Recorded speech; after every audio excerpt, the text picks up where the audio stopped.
Using violence to ensure seats at home won't restore Biafra. Last week, residents of the Southeast wittingly or unwittingly observed 3 sit-at-home days.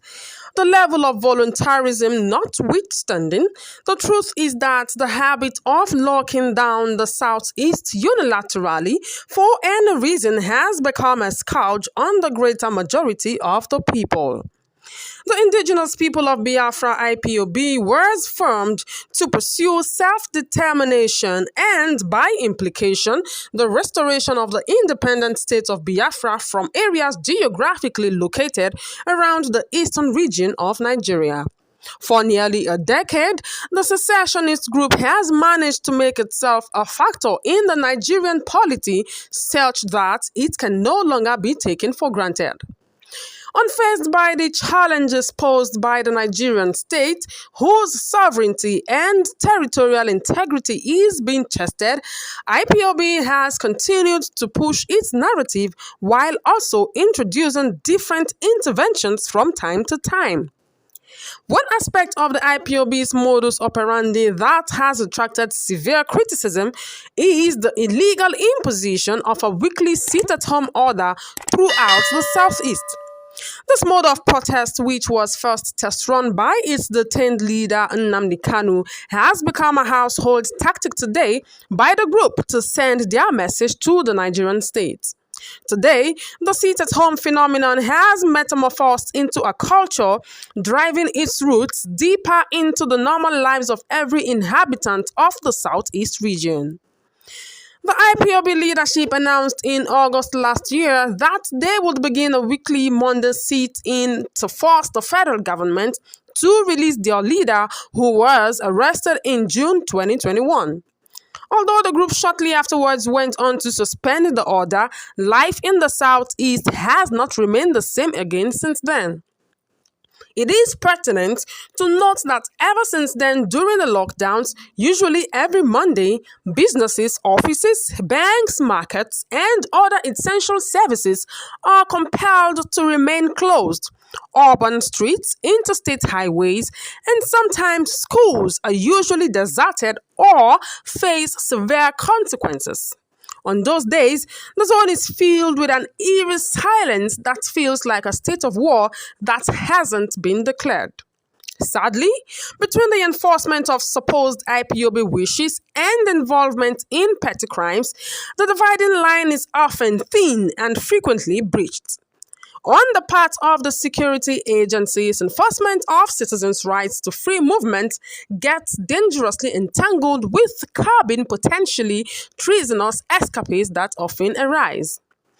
A more worrisome angle to the sit-at-home policy has been the colossal decline in business transactions and general shrinkage of economic opportunities for the people of the zone, who are highly respected for their industrious disposition. The net loss to the economies of the affected states has been calculated to amount to several billions of naira.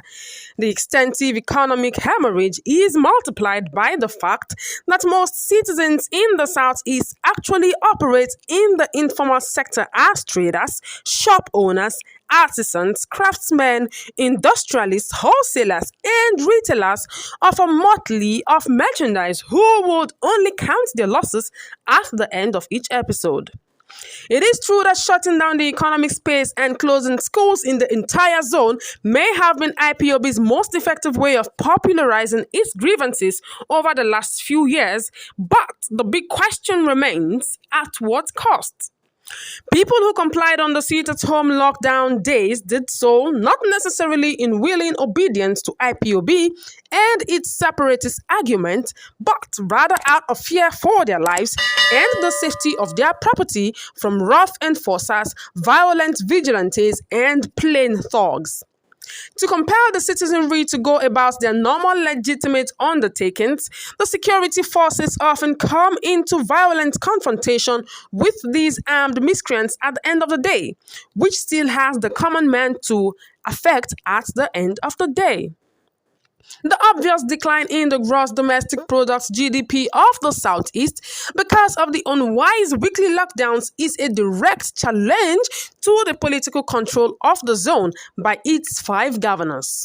The populace was obeying the regime of fear imposed by IPOB and largely ignoring the pitiable elected governors. Presently, aside from the Anambra State governor who was recently sworn in as governor, other governors in the zone have completely lost touch and completely shoved out of the equation. Such a loss of sovereign control was indicative of a larger erosion of political authority and a series of failures of the states as agents of the law, order, and security.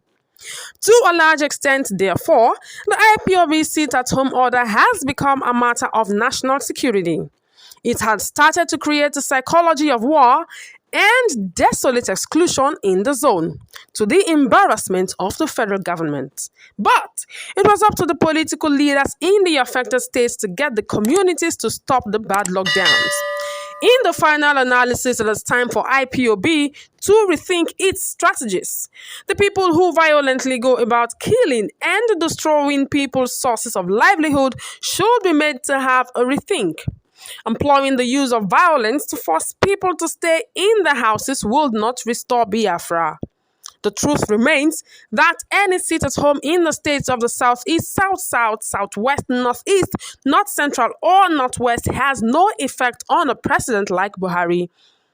The only areas that have the capability of getting and sustaining the attention of Nigeria are Lagos, Abuja, and the oil facilities, especially in the Niger Delta. As long as these key areas are not affected, Nigeria will never be bothered. The people enforcing the seat at home should be made to understand that whatever they do in the Southeast will only hurt Ndibo. If they resolve to lock down the Southeast for 1 year non-stop, the truth is that Nigerian authorities will not care and will not be moved. The foreign countries they hope will notice them will not be bothered as long as their embassies or companies in Nigeria are not affected or threatened. Their embassies and companies are mostly located in Lagos and Abuja. It's high time people are made to understand that regular sit-at-home in the Southeast is not a sacrifice for the actualization of Biafra. It is a direct way of killing businesses in the Southeast. Soon, big and small businesses will consider the Southeast unsafe and migrate to other zones. A sacrifice is something one suffers to achieve something bigger. Sitting at home will not bring Biafra any nearer. It won't affect Nigeria and won't attract the outside world. If the hundreds of Igbos killed at Nkpo, Emene, Aba, Owerri, etc. did not draw the attention of the outside world, then the sit-at-home that affects only the Southeast will not attract the attention of the outside world. A hunger strike can achieve some results in some countries, but not in Nigeria. The action you use against your opponent should affect him and not you alone. If it does not affect him, you are merely working against yourself and your people. And finally, those who live outside Nigeria or outside the Southeast and don't sacrifice even an hour of their work hours in solidarity should stop the hypocrisy and selfishness of encouraging the stifling of people's means of livelihood and the destruction of the economy of the Southeast. The Southeast is bleeding.